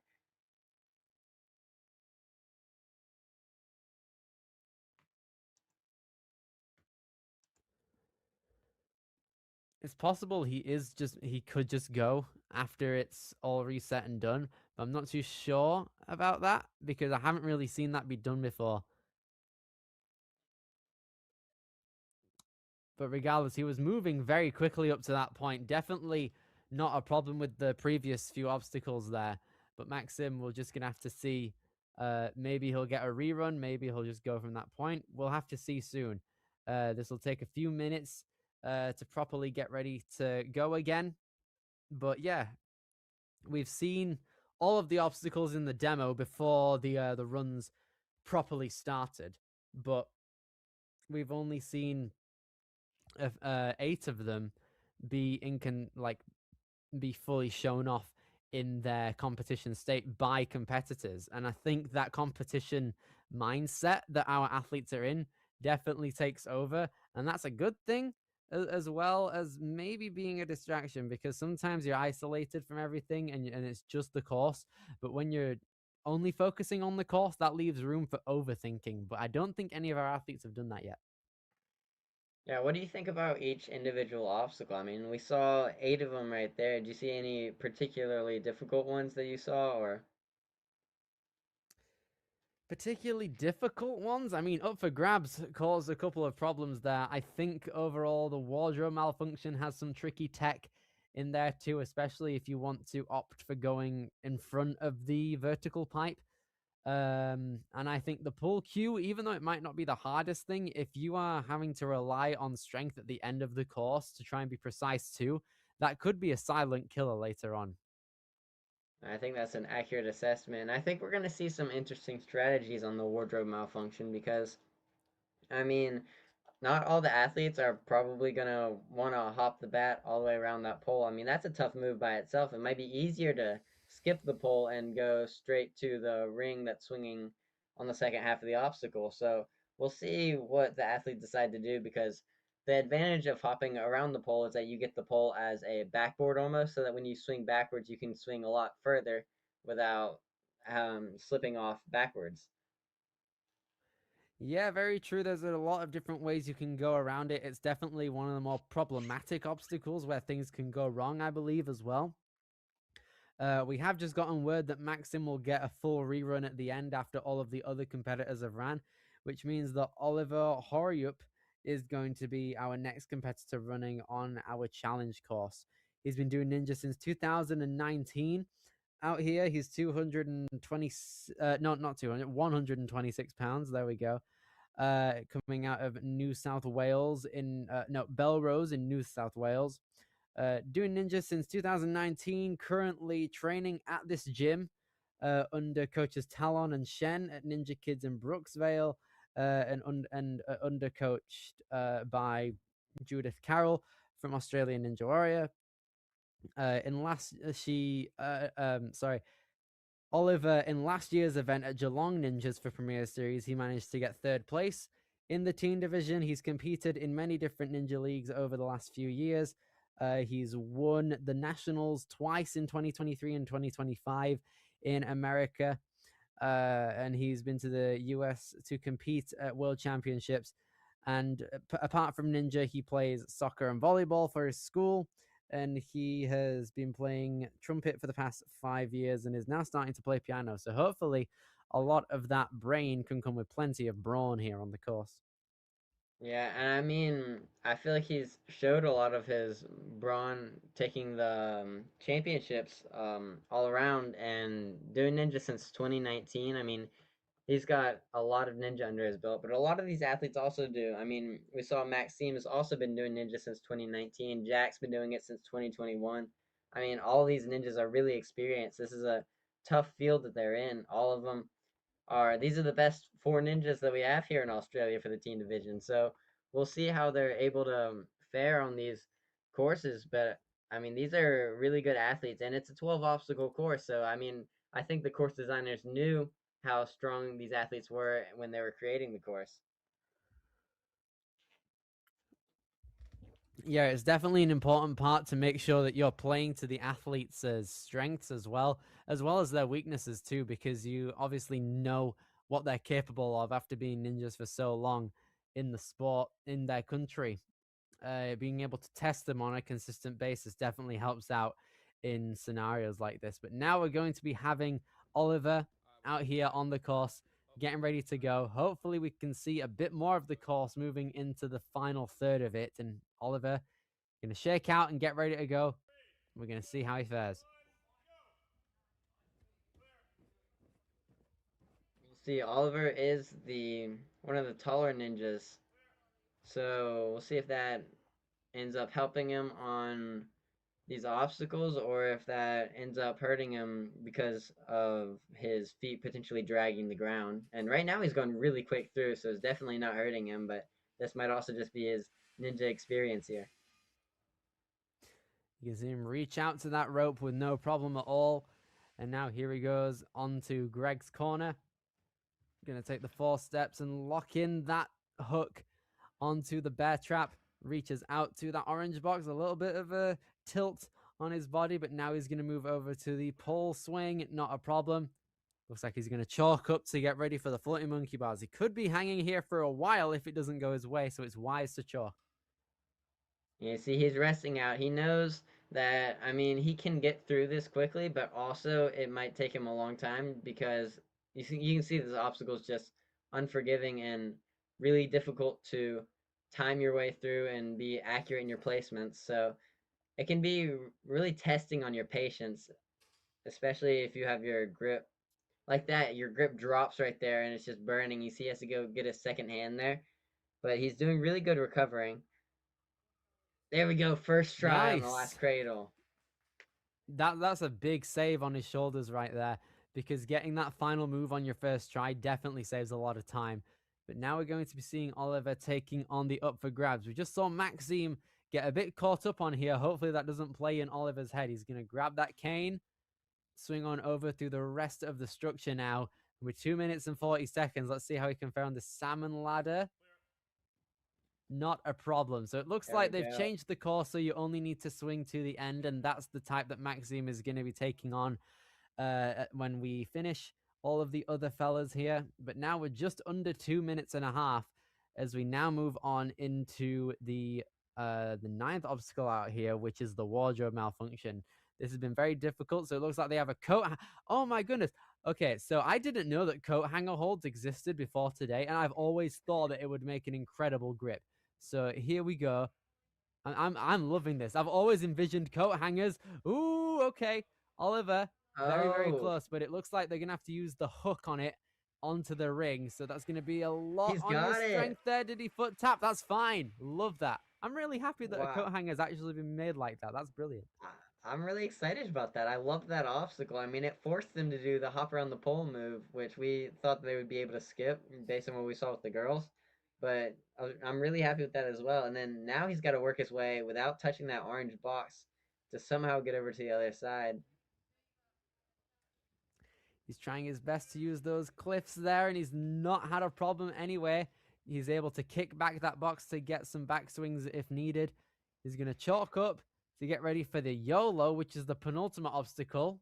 Looks like this is going to be a big move over to that very small, like, slotted grip there. Let's see how he fares. He's actually got plenty of time left. Got 1 minute and 5 going into this obstacle. Nice. Not a problem there. Oliver doing a very good job so far. Now, 55 seconds left, ready for the pool cue. We enjoyed seeing this one in the demo. About. Yeah, here he goes. He's going to lock in his hands on either side, gonna try and shimmy the bar over. And there And goes he's the got cannonball, it. gonna grab it, move it over to the... Dang. Love to see it. Absolutely incredible stuff there from our kid. That was a very good Wow. way to start things out. All 12 of those obstacles. I mean, he made that look like a walk in a park. I feel like he didn't even breathe hard for any of it. I didn't see him break a sweat. Absolutely brilliant right there. Love to see that. Love the buzzer hit as well. And that has opened the floodgates for the rest of our competitors. Starting out with Hayden Whiteman. Now, Hayden made it to the vault box on the placement course. He was moving at quite an efficient pace, but at the same time, his clock was kind of running down on him. So hopefully he can be a bit more efficient coming into this challenge course. A lot of time, but still a lot of obstacles. And yep, so he just got to see what Oliver did on his run, and he got to see everything Oliver did actually. And so now he can use every strategy Oliver used to maybe implement some of his own and try to possibly beat his time here to take the first place spot. But it'll be tough because Oliver had a great run there. He finished with time to spare even. Yeah, having to clear, but even faster than that to try and get a top spot is going to be a task. But hopefully Hayden out here is able to combat it. Oliver cleared with about 30 seconds left. Let's see if Hayden can do better than that. He's moving like he wants to do better than that as well. Look at him trying to skip as many steps as possible here. Oh, doing a little 360. He's going to push forward and then set his hips back to get a good backswing there. 4 minutes as he takes the ring, sets himself up for this bear trap move. Let's see how he fares. As he goes 1, 2, 3. Okay. Ooh, nice. Just stopping on the third to try and get a more head-on approach. I'm a fan of it. Can it work for him? Oh, he just misses the trajectory of it. Needs to just thrust it upward a bit more further. So he had the right idea there. I mean, he took a new approach, went on to that third quintuple step instead of going to the bounce off of the wall so that he could line it up and have a more precise move there. But when he jumped, he just shorted it slightly. There we go. Nice. The intended beta working for him. Hayden Whiteman. Gonna move on through. Easy stuff there. Now Hayden is moving along through. He's now gonna test himself on these floating monkey bars. These are very, very difficult obstacles. They're on a pulley system too. And if you don't get them on the first try, then it could lead to you using up a lot of strength within the obstacle. This is on the first try. Misses on the second. Let's see if he can get it here. Well, he's using up a lot of strength on that right arm, but he's got it. That'll be the on last that time first on this one. obstacle he has to. There we He's go. gonna See, let now the it's going ball to come drop. down to whether this one's the make or break move, really. If you can get this on one swing, it helps a lot. There we go. He's got it. Nice. That's a good time save right there from Hayden. Now he's going to try his best. He's going to chalk up. I'm going to use that coat hanger. Oh, no. Oh, no. Wrong obstacle. He's going to go on up for grabs first. Taking on that cane. Using that wingspan to his advantage. All that 5'8" wingspan. Making the most of it. He's just got one more move here. Same ladder and off. And now he's going up to that coat hanger obstacle.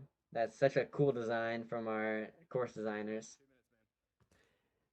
When I envisioned a coat hanger move, I envisioned it as like the top hook being on like a pivot move, like a regular coat hanger is, you know, with the ones where you can kind of twist the top.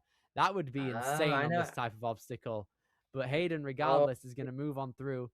Let's see how he fares. He's going to try and go for the jump, possibly. I can't really tell what he's going to go for. He tried to go for the jump there, but unfortunately it didn't work. You can see him kind of eyeing the skip, though. It looks like he's really debating it and seeing if that might be an easier option, but looks like he's still focusing on the jump again for a second attempt. It's going to be a Come on, hard one, Hayden. regardless of the strategy.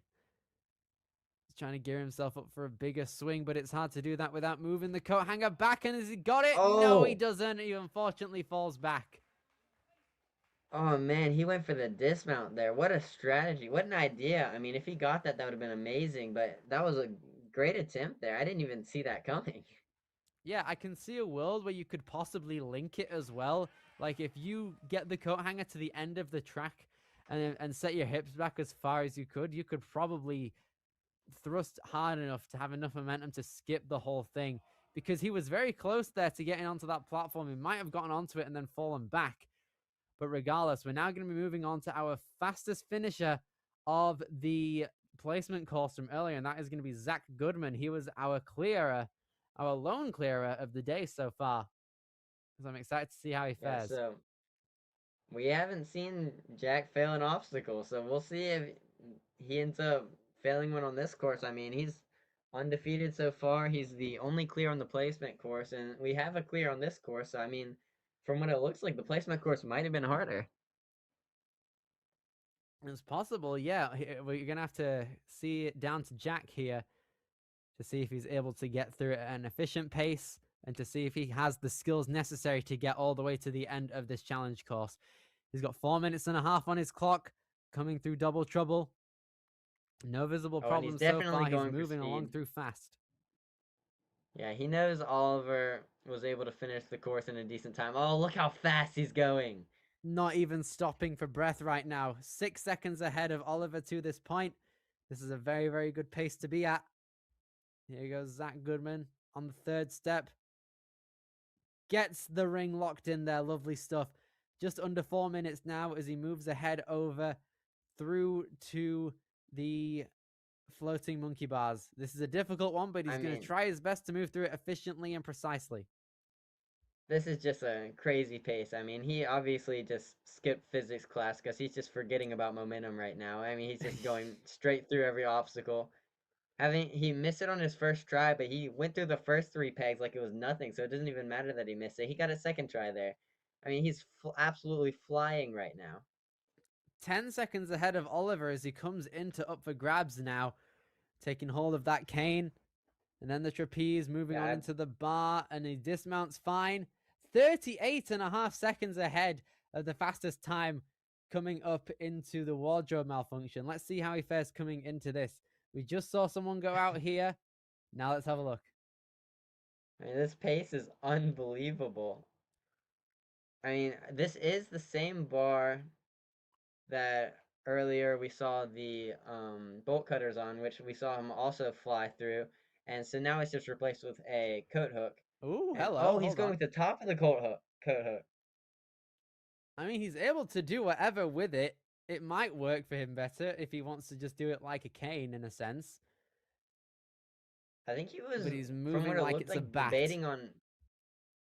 There we go. Oh, here we go. He's gonna need to make this move on this try, or else his run will be over. I mean, he's got a great pace, and so he's got a lot of time to rest here.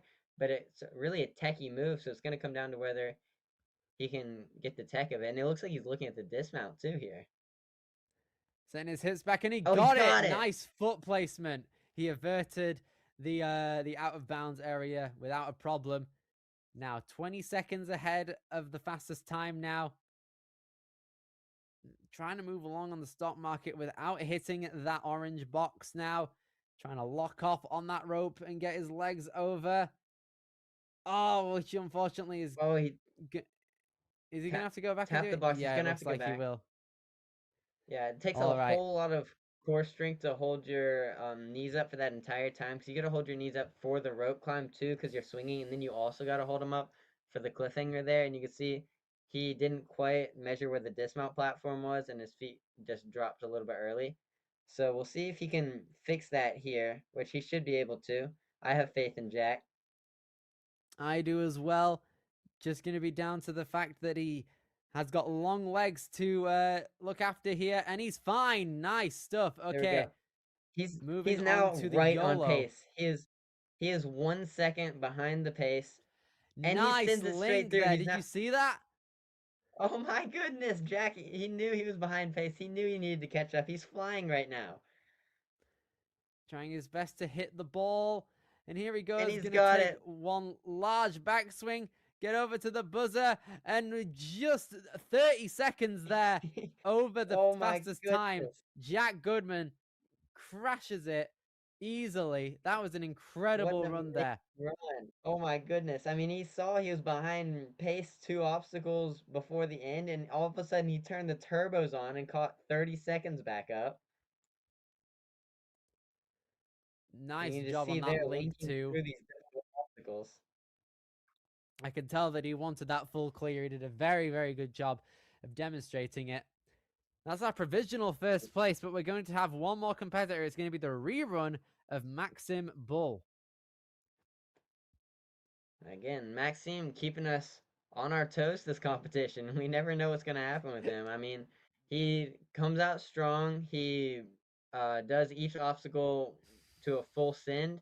I mean, he broke the last obstacle earlier because, I mean, they ended up having to switch the entire obstacle there, but we'll see what Maxime does on this run. He's already done a couple of these first obstacles, so he might be able to get them a little bit more efficiently this time through. Here goes Maxim Bull. 10 seconds away from 4 Oh, minutes being the left on the clock. It efficiency. looks like he's doing a very, very good job of staying fast. Yeah, I'm liking the speed out of Maxim so far. Can he get that skyhook into that bear trap? Yes, he can. Moving at a very, very solid pace at the moment.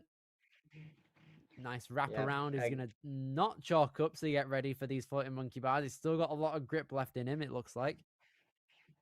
Again, he knows what he needs to beat here. He got to watch the other athletes go through the rest of the course. He saw Jack finish in 3 minutes and 29 seconds.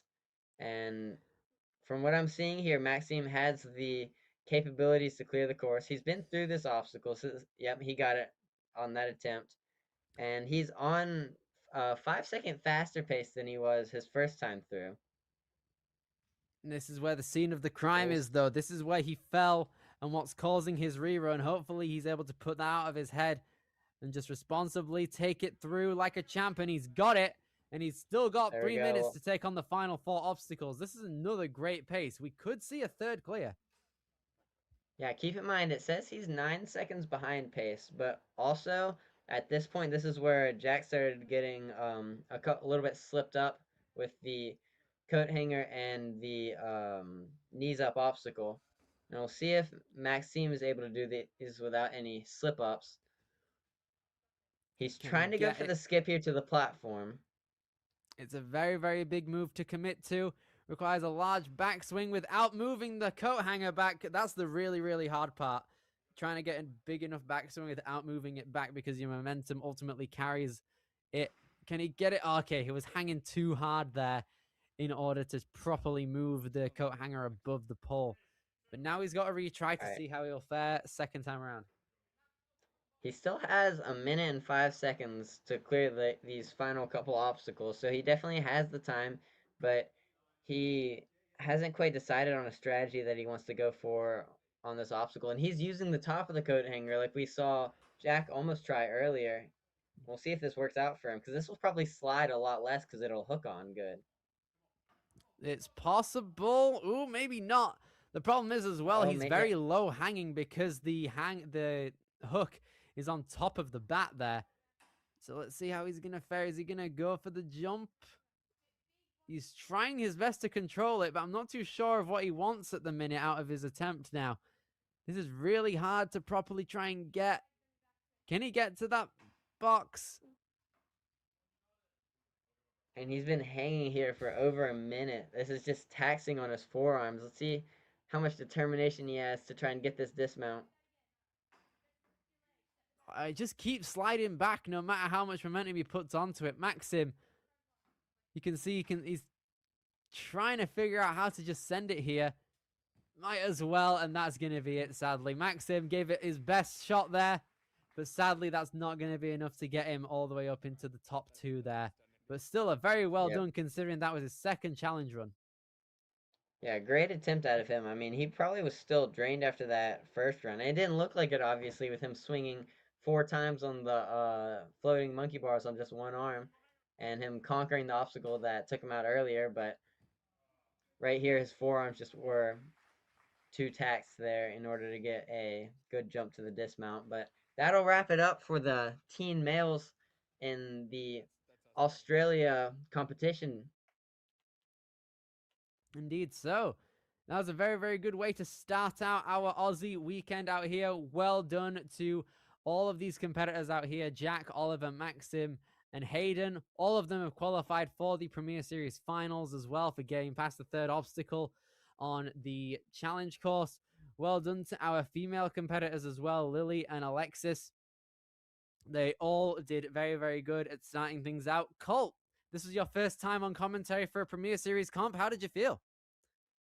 I mean, this was an awesome competition to have my first Premier Series commentary. I mean, all these athletes did really well. There was a couple upsets, a couple little slip ups here and there, really good course design, really good courses. Both courses really challenged the athletes. I mean, even the placement course, I mean, most of the time it's just a speed course, but we only saw one clear between both divisions on that placement course. So all around really good competition, and I really enjoyed commentating. How about you? It was a great time overall. Yeah, I'm a fan of the courses that we're seeing here today. I can't wait to see the development. Tune in next because we're going to be seeing the amateur division take things on out here today, and then the elites will be coming along after with our youth divisions later on this weekend coming tomorrow. It's going to be a very, very fun time, and thank you guys all for watching, and we will see you guys later on for some more action from the Aussies. Take care.